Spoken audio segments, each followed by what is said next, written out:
Responsible artificial intelligence की तरफ। तो आखिरकार क्यों हम आर्टिफिशियल इंटेलिजेंस का नाम यहाँ ले रहे हैं?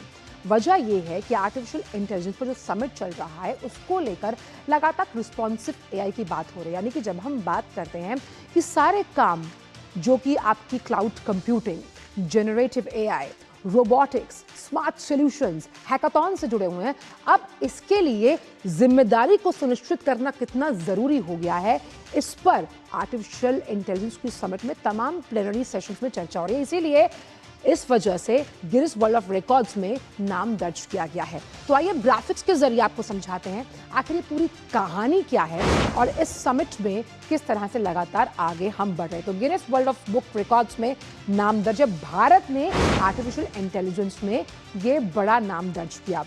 अब इसमें मुद्दे की बात यह है, इस्तेमाल होगा आर्टिफिशियल इंटेलिजेंस का, लेकिन जिम्मेदारी के साथ रिस्पॉन्सिव एआई का इस्तेमाल किया जाएगा। और इस रिस्पॉन्सिबिलिटी की प्लेज जो ली गई, उसी से इसकी पहल की शुरुआत की गई।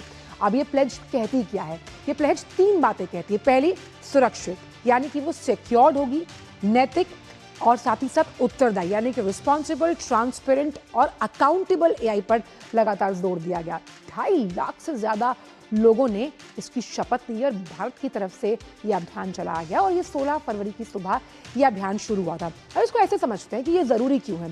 ये ज़रूरी इसलिए है कि जब प्रधानमंत्री अमेरिका गए थे और अमेरिका जाने से पहले वहाँ पर जब प्रधानमंत्री पहुँचे दौरे पर, उन्होंने कहा था कि कैसे हम रिस्पॉन्सिव एआई को जन्म दें। इसके लिए जो तमाम एआई एजुकेटर्स हैं, they have to pull up their socks.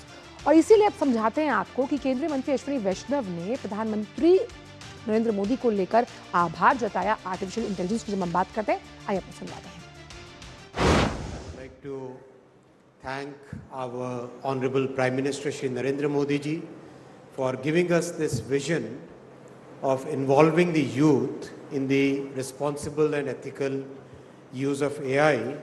It is his vision that inspired us to reach out to the colleges, speak to the faculty members, speak with the students, and request them to take this pledge of using AI as a tool good for society, as a technology which helps us improve our lives and make sure that the use is ethical and good. और इसी मुद्दे पर ज़्यादा बातचीत के साथ शैलेंद्र मिश्र जुड़ रहे हैं। शैलेंद्र, जनरेटिव एआई का हम जिक्र करते हैं, हम बात करते हैं रोबोटिक्स की, हम बात करते हैं स्मार्ट सॉल्यूशंस की, लेकिन रिस्पॉन्सिव एआई के जरिए जो ये प्लेज लिया गया है, ये आने वाले सालों में इस पूरे आर्टिफिशियल इंटेलिजेंस के इकोसिस्टम को कितना बदल देगा?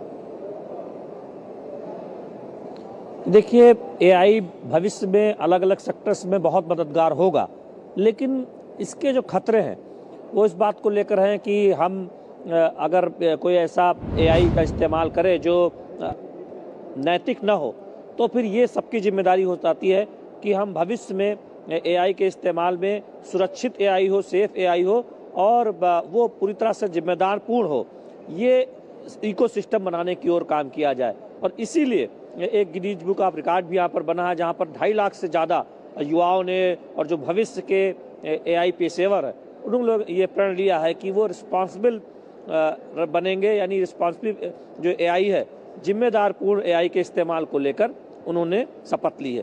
तो ये इसलिए भी महत्वपूर्ण हो जाता है क्योंकि हम देख रहे हैं कि आजकल हर सेक्टर में एआई का इस्तेमाल शुरू हो गया है और भविष्य में और ज़्यादा होने वाला है। हेल्थ केयर सेक्टर हो या एग्रीकल्चर हो या फिर आप देखें कि शिपिंग सेक्टर हो या भविष्य के आप ऑटो सेक्टर में देखें, तमाम जगहों पर एआई का इस्तेमाल होने वाला है। तो इससे लोगों को फ़ायदा हो, चुनौतियां कम हो, ये देखना चाहिए। क्योंकि अब हमने देखा है कुछ अपवाद के तौर पर कि एआई के जरिए इस तरह की तस्वीरें बना दी जाती है जिससे किसी की छवि खराब होती है या फिर उसे सफाई देनी पड़ती है कि वो वास्तव में उसकी एआई तस्वीर का इस्तेमाल किसी ने किया है। तो इस तरह की बातें न हो, जैसे कंटेंट में एआई के जरिए छेड़छाड़ को लेकर या तस्वीर में कई बात सामने आती है।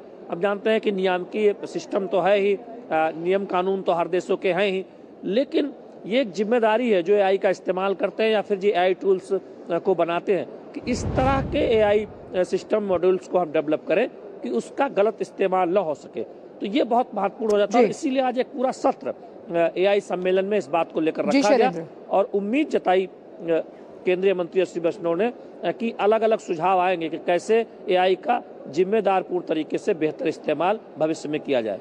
शैलेंद्र, इसमें जो युवाओं की भूमिका है वो कितनी सक्रिय मानी जाएगी? क्योंकि जब हम स्टार्टअप्स की बात कर रहे हैं, एंटरप्रेन्योरशिप की बात कर रहे हैं, आर्टिफिशियल इंटेलिजेंस के इस पूरे सिस्टम को लेकर जिसमें क्लाउड कंप्यूटिंग है, रोबोटिक्स है, स्मार्ट सॉल्यूशंस प्रोवाइड करने की बात करते हैं।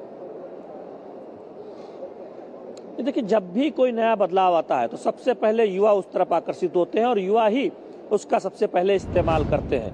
तो ये जरूरी है कि एआई के नैतिक इस्तेमाल को लेकर युवा जागरूक हों और उसके सारे पहलुओं को जानें, क्योंकि भविष्य के जो एआई पेशेवर हैं, अभी हम देख रहे हैं कि लाखों की संख्या में जो आईटी पेशेवर या फिर इंजीनियरिंग कॉलेज से जो छात्र निकल रहे हैं, जो भविष्य में एआई सीखेंगे या किसी एआई टूल्स पर वो अपनी विशेषज्ञता हासिल करेंगे, या फिर तमाम ऐसे छात्र या भविष्य के जो युवा हैं जो भले ही विशेषज्ञ न हो एआई के, लेकिन उन एआई टूल्स का इस्तेमाल करेंगे, तो उनको भी जानकारी होनी चाहिए। इसीलिए युवाओं की भूमिका बहुत महत्वपूर्ण हो जाती है। और हम जानते हैं कि भारत को ये माना जा रहा है कि वो स्किलिंग और अपस्किलिंग में यहाँ के जो युवा हैं वो दुनिया को एआई सॉल्यूशंस में मददगार होंगे। और भविष्य में जब एआई कंपनियों को जरूरत होगी पेशेवर्स की ज़्यादा से ज़्यादा, तो भारत उसके लिए एक तरह से कहें कि भारत से निकलने वाले एआई पेशेवर बहुत उनके लिए मददगार साबित होने वाले हैं। तो उनको इस सब की जानकारी बेहतर तरीके से हो, स्किलिंग बढ़िया हो और दुनिया में एआई के जरिए जो बदलाव आ रहा है